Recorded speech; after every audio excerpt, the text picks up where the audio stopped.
Good day. My name's AJ Goldsby, and I'm coming to you today to bring you my February game of the month for 2012. I'm running a lot behind. I've had many computer crashes this year, but I wanted to bring you this game. This is a game between from Wijk on Z 2012. Aronian had a really amazing, just a fabulous result at Wijk on Z in 2012. He had won more decisive games than anyone in recent memory. In fact, I think the last time someone scored that many wins or had that kind of score, Kasparov was playing chess. I think that was 99. So, White is a grandmaster named Anish Giri. He's well known. He won the Dutch Championship in 2009 and again in 2011. And just in December, he won the 54th Reggio Emilia tournament and clear first. Of course, Aronian's well known to many players. He's a grandmaster, been number one in the world, 2,800 plus. Been World Blitz champion in 2010. So anyway, let's go ahead and just dive into the game, shall we? I have it arranged from the black side of the position because I wanted you to see this game from black side. But anyway, White plays d4, d5, c4, e6, knight c3. This is a Queen's Gambit decline. Of course, all the GMs today probably play this line. Bishop e7. Why that move? Well, call this the anti-exchange system for lack of a better name. One of the main things that this does is discourages White from playing the exchange variation. In other words, if you know the exchange variation, knight f6, c takes d, e takes d, bishop g5, c6, etc. And in that line, White can generate real pressure. So maybe the bishop e7 is just about avoiding the exchange variation. White plays knight f3. And basically, that's just playing a good opening move. The four opening principles are at work here, and of course, if you're a beginner and you've never heard this idea before, there are just four principles in the opening of chess. If anyone says any differently, they're simply wrong. The four opening principles are, in order of their importance: control the center, develop your pieces quickly and rapidly toward the middle of the board, protect the king and castle early, and maintain the material balance with an emphasis on square control. Those are those four principles, and only those four principles are actual principles of the opening. They're present in every single opening that's ever been played, and you can't get away from those four principles. There's other things that people consider principles, such as pawn structure or king safety, or well, I talked about king safety, protect the king and castle early. That's a mobility thing too, not just protecting the king, but also getting the king's rook into play. But if people try to add other things on as principles, but they're really not. Only those four ideas are really basic principles of chess, and they're found in every single opening that has ever been played. And there's a nice little acronym that my friend and a member of our chess club came up with several years ago, and it's chess develops powerful minds. C is control the center, D is develop, P is protect the king and castle early, M is maintain the material balance with the emphasis on square control. So just remember that little acronym, chess develops powerful minds, and you can always remember the four basic principles of the opening. But anyway, knight f6, bishop f4. This is a rather unusual line. Giri foregoes the normal bishop g5 here. The main idea being that maybe that line's a little played out, and obviously that's a transposition of the main line of bishop g5, knight bd7 and c6 and castles, and we're back in the main line, the classical variation of the Queen's Gambit decline. And most games between 2,600 plus grandmasters today generally end in a draw when they play that line. But moving on with the game, castles e3, and now knight bd7, and this move's a little bit of surprise here because back when Peter Leko played Kramnik in the World Championship, the Danemen's World Championship, I believe that was about like 2004. Black played c5 here. That was considered, I believe Kramnik was black, but anyway, he played c5 here, and that leads to black getting an isolated pawn. And Leko won a very nice game, a very long game. And today, I guess what that's showing is that maybe Aronian realizes that c5 leads to a rather sterile position for black, so maybe he's trying to avoid that. But for many, many years, c5 was considered almost obligatory at the grandmaster level in this position. But anyway, here Aronian plays knight bd7, and now White plays bishop e2. To me, that move was a little bit inaccurate. White has ideas like h3, queen c2, rook c1. Probably h3 to me is the simplest. The idea is to safeguard this bishop.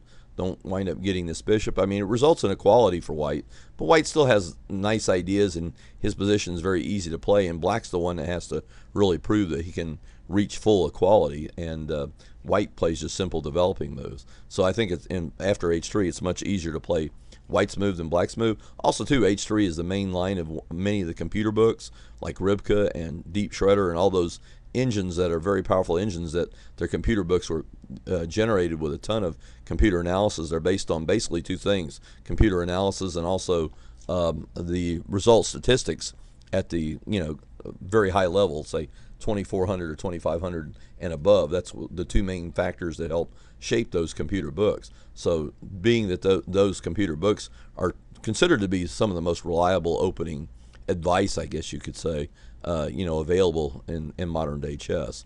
But in the computer books, a lot of the computer books like Ribka and Deep Shredder, they want to play h3 here. But anyway, black played knight b7, and the white just plays bishop e2. Giri's playing the opening kind of, I know he has a very specific idea here. He's playing almost a gambit kind of idea, but it just does not seem to work out well at all for him. D takes c4. Here was the plan of development, and I like this move.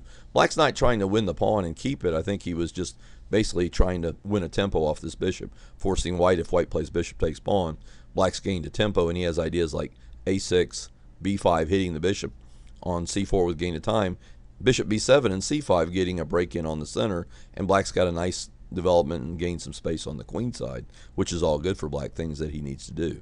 But here, Giri just castles. Rather unusual here. I fully expect him to take the pawn. And Aronian plays knight b6. Very logical move. I don't think black's trying to wreck his position and hang on to the pawn at all costs, but basically I think the idea is to make white, maybe even give up the bishop pair, but work to get the pawn back. And in the meantime, black gets some exchanges and maybe gets time to do some other things and get his pawn break in, and that'll give him equality. So I think that's the main idea behind this knight b6 move. White plays queen c2. Both the computers and myself, I prefer either e4 or knight e5 here. Queen c2 is a little insipid. It's not the most energetic try. Another idea here, too, for white, instead of queen c2, was to simply play a4 here, trying to play a5, kick this knight, and then take the pawn. That also gains space. This knight on b6 is not well posted. So I think white had some better ideas here. But anyway, Giri played queen c2. He's played this line before, and apparently he's used it quite a bit, and he's analyzed it, and he's heading for a very specific idea.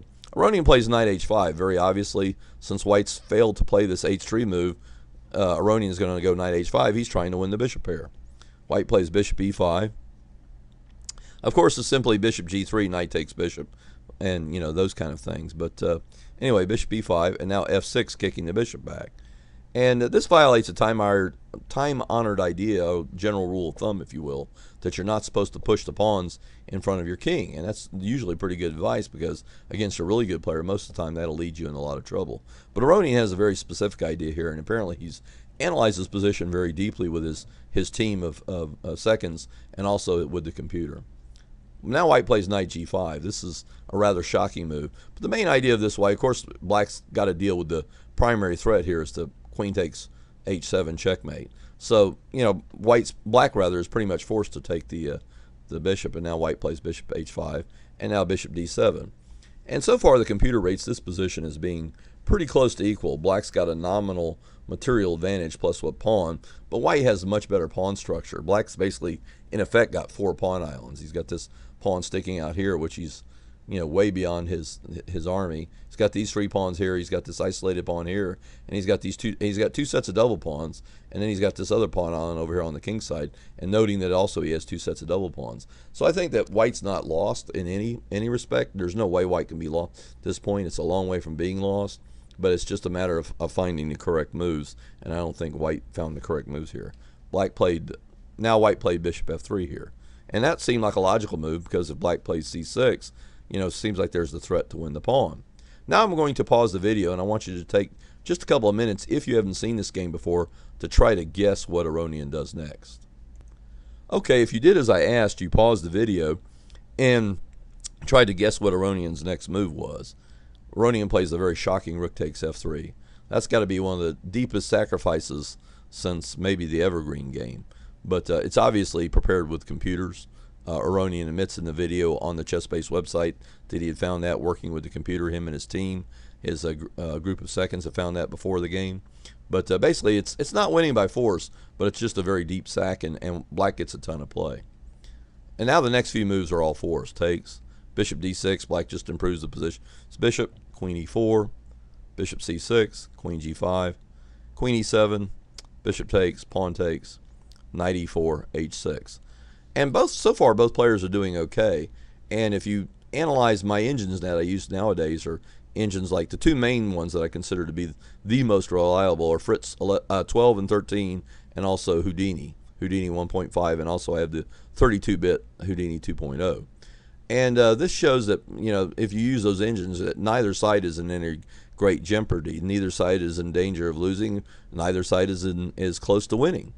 But it's pretty much a balanced position, and probably with correct play could have been or should have been a draw. But it's very hard to play. There are no simple moves leading to a draw here because of the extremely unbalanced nature of the position. But anyway, now white plays queen g3. Aronian called that move quite strange, and I feel like this is basically where Giri slowly lost the thread of the game. He just basically lost touch with the position and plays every move. He plays moves that are a little less than absolute best, and eventually winds up with a bad game. d5, knight c3. I was expecting the knight go to c5.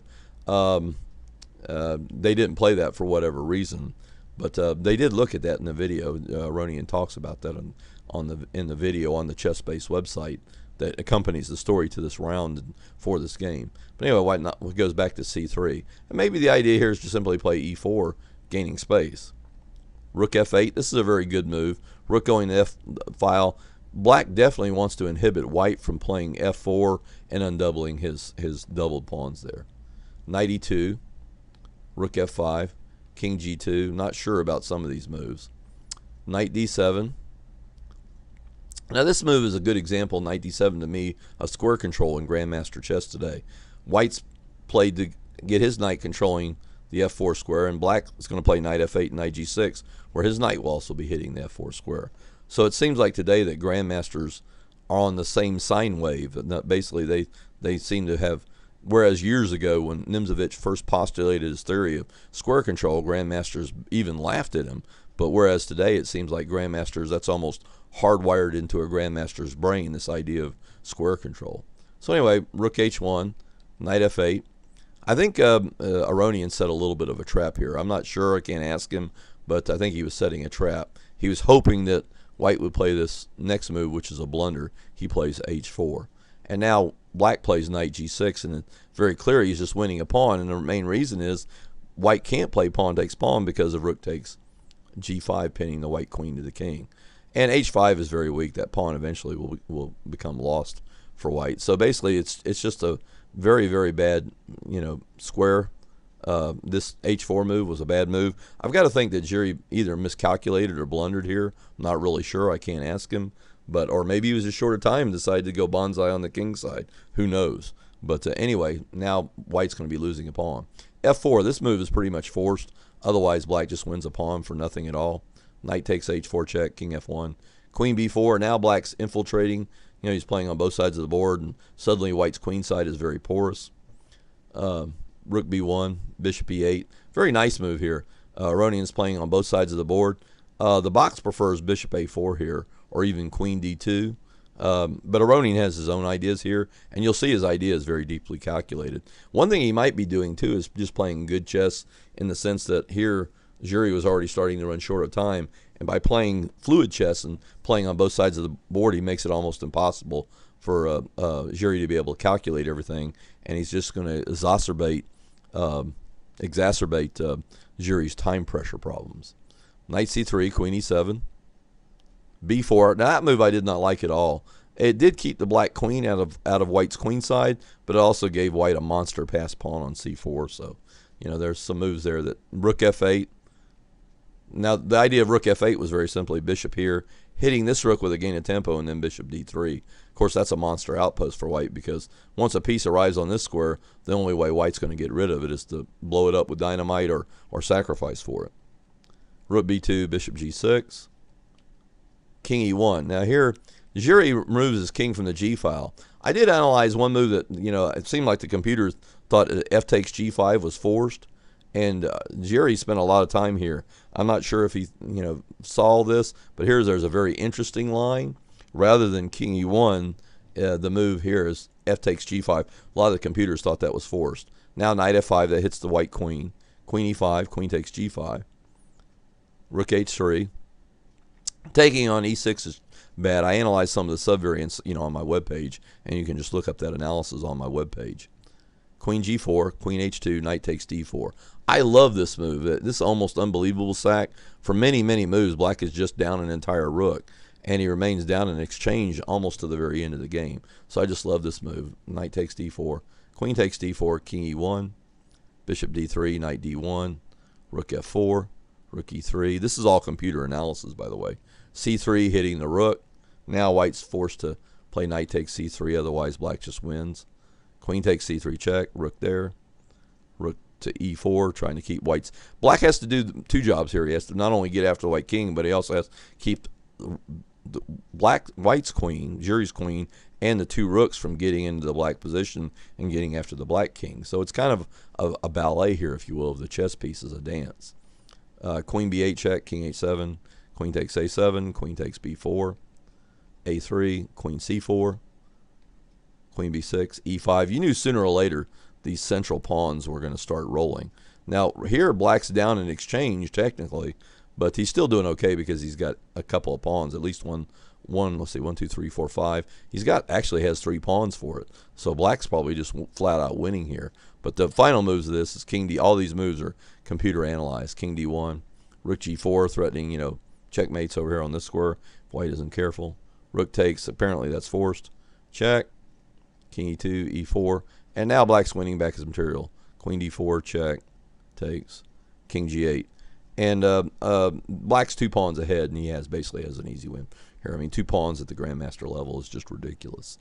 And anyway, but it was fun to analyze that line. Who knows if the grandmasters could have seen that line over the board, or how many moves they would have followed it. But that was a really fun line. I just wanted to show you that one line. That was literally the product of many days of working with the computer engines almost nonstop. In other words, play a couple of moves, do a DPA, a deep position analysis overnight, run that, and then do it again, play a couple more moves, do another DPA, etc. But anyway, that was just an interesting line. In the actual game there, though, Giri played King E1, getting his king off the F file. Bishop D3, takes, check, King D1. And now I was expecting a piece recapture on G5. Normally you don't give yourself isolated pawns, but here he plays H takes G5, and he doubles his own pawns and opens the H file to his king. But once you realize that this bishop holds this square here, and you realize basically the H file, opening the H file, is absolutely no consequence at all. But I was quite shocked when he played that move. I was totally expecting Knight takes G5. But anyway, Queen H3, Queen F6, King C1, Bishop G6, A4, Rook D8, Knight E2, E5. Now it's very obvious what Aronian's doing. He's trying to rip away this pawn shield in front of the white king. Of course, if he can expose the white king, Giri's king will be toast. So anyway, White's barely hanging on here by the edge of his fingernails, and his position slowly slipping away. And of course, Aronian's doing everything to make sure that he falls off the edge of the cliff. Queen G4, E takes D4, E takes D4. That move was absolutely forced. If Knight takes D4, Knight E5, Queen there, Knight check, C3, Rook C2, Queen F8, exclam. And now analysis will very clearly show that Black's winning that position easily. Either White's going to lose this pawn here, or this queen will infiltrate, whatever. It's all bad. It's if you turn on any engine, you'll see that in that line, White's getting slaughtered. So E takes D4, that was forced to keep the black knight out of the E5 square. Rook E8, Queen D7, C3, and now he plays Rook A2. Maybe Rook C2 was a little bit better. But now I'm going to pause the video again. In case you have not seen this game here, anyone that didn't have an engine did not see what was coming next. And this is maybe one of the most amazing combinations in the last 10 to 20 years. So I'm going to pause the video and just give you a chance to try to guess the move in case you haven't already seen this game. Okay, if you did like I asked you, pause the video and guessing the move. It's just amazing what happens here. Is he plays 91. That's like a triple exclam move. No one that I know of predicted this move that wasn't using an engine. In fact, several GMs were just totally stunned by this move. And the guy on ICC looked shocked. The guy who was officially commenting on this game online looked shocked. I mean, I was shocked. I had the engine off because I was trying to just play guess the move during the game. Nowadays, I have more fun when I turn the engine off and just try to follow the Grandmaster game with my own head. But that move was just completely shocking. Just a really amazing move. I remember one GM commented, "I don't know if this works, but if it does work, it's absolutely brilliant." Of course, the threat is just simply knight d3 check, winning the house here. And I think that black's almost, rather white, Giri's almost forced to take. So he takes there. And now queen f4 check. Of course, knight takes queen is impossible because of rook takes e1 checkmate. The pawn guards the e2 squares, the bishop guards the c2 square, and if rook takes rook would be mate. So the only move there is queen d1 and now queen e4. That's decisive, and at this point, if the knight moves, queen takes rook is mate, and the threat is queen b1 check, or queen d3 check, or all of the above, or none of the above. There's just too many threats. At this point, Giri resigned. Mate can't be averted or avoided without severe material loss. So Giri very wisely and gallantly threw in the towel, and he was very nice about it. He shook his hand. I saw the live feed of this game, and Giri immediately shook Aronian's hand. Obviously, he looked rather hurt. I mean, he looked crushed. It's not fun to be on the wrong end of a brilliancy, but this is, again, one of the most brilliant Grandmaster games of the last 20 or 30 years. The final concluding combination is just as amazing and as wonderful as anything I've ever seen. And anyway, I hope you enjoyed my video, and I'll be posting a link to my webpage in that little box that says show more. Make sure you check that out. There will be a link to the Chess Games webpage where you can replay this entire game on your own computer at your own speed. And of course, you can check out my webpage. There's like 30-something diagrams plus a couple of analysis diagrams, so you should be able to follow my analysis okay. It's very neatly formatted. And that's all I have to say. Thank you for watching my video, and I hope you have a great day. And if you would like to support my webpage efforts, please go to the PayPal website and just make a donation there. Even an amount as little as $5 or $10 would be greatly appreciated. My email is lifemasteraj@yahoo.com. And you can just make a donation to my web building and video efforts to bring you some of the best games in Grandmaster Chess. Thank you for watching and have a great day.